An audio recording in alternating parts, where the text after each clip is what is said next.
started asking myself these questions that really changed my life. Does my stuff make me happy? If I buy more stuff, will I be happier? What really gives me joy? Why wouldn't I want more of that? And did my life have to continue on this downward spiral? Or could I choose to actually create a life that I loved? After all, for 40 years as an interior designer, I've been designing other people's lives all over the country. Why not design my own? In December 2015, at a Christmas party in my home, a gentleman asked, Rita, how much longer are you going to live in this big house by yourself? I said, oh, in 1 year from now, I'm going to be living in a small apartment in Center City, Philadelphia. I have no idea where those words came from.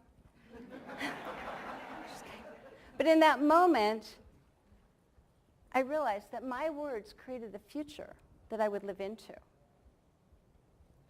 January 2016, I sat on the living room floor of my big home.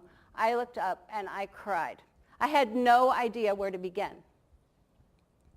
So rather than making downsizing a project, which is always harder, I decided to make it a game.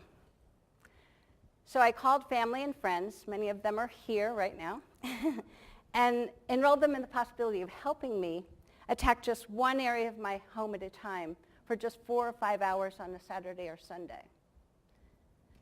So week by week, for an entire year, they helped me disperse stuff that I'd collected over many, many years. Downsizing is not without emotions.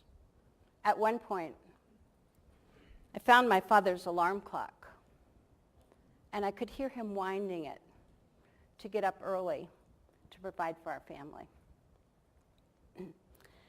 As my relationship to stuff changed, the process got easier and easier.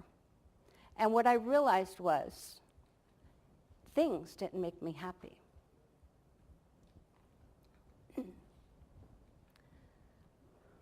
A year later, here I am, Center City, Philadelphia, my beautiful little jewel box apartment.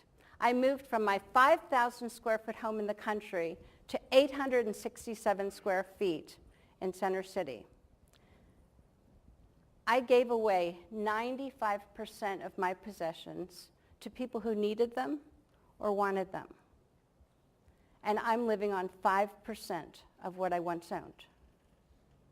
I have all I want and all I need, and I've never been happier. I'm living that simple, joy-filled life that I experienced in Senegal. I'm living in alignment with what matters most to me. More time with family and friends. More resources, more freedom to travel, to learn, to actually live the life that I designed for myself.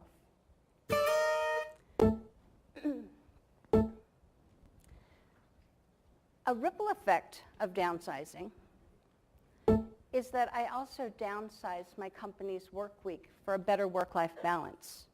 We now work 3 days and we play 4. And, why didn't I do that sooner? And we actually grew the company by 27% last quarter.